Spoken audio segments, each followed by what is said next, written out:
सरपंच साहब प्रणाम। कहा बुआ कताए नहीं भेले सर आप ने ना लो एगो दरखास्त देबाक छै।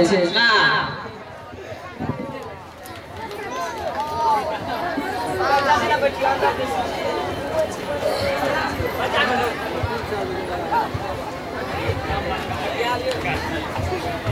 वकील साहब एकरा कहिया कह दै छियै। सरपंच साहब केस तो बड़ थे मुदा समय तो दिए पड़ते। अच्छा अगला रेट क्या यहाँ केस दिन में 3 बजे सुनवाई है। बेस हम जाय छी।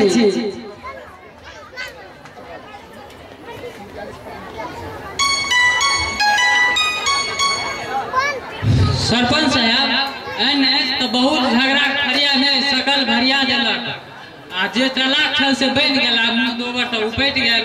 एहन केस तो बराबर अबिते रहे। स्वार्थ करने तो लोकक ने स्वाभाविक य लोक में टेंशन है झगड़ा है। रामकृष्ण नोटिस कह दियो।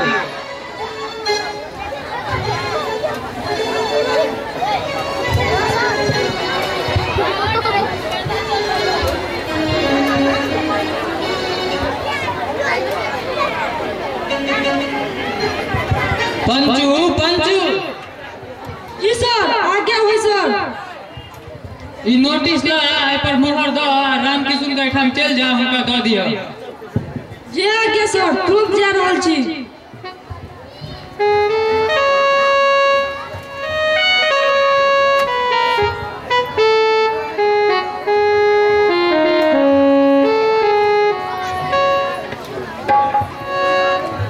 सरपंच साहब औजका कोटक खत्म करे के समय भ गेले तो अनावास खत्म कयल जाए।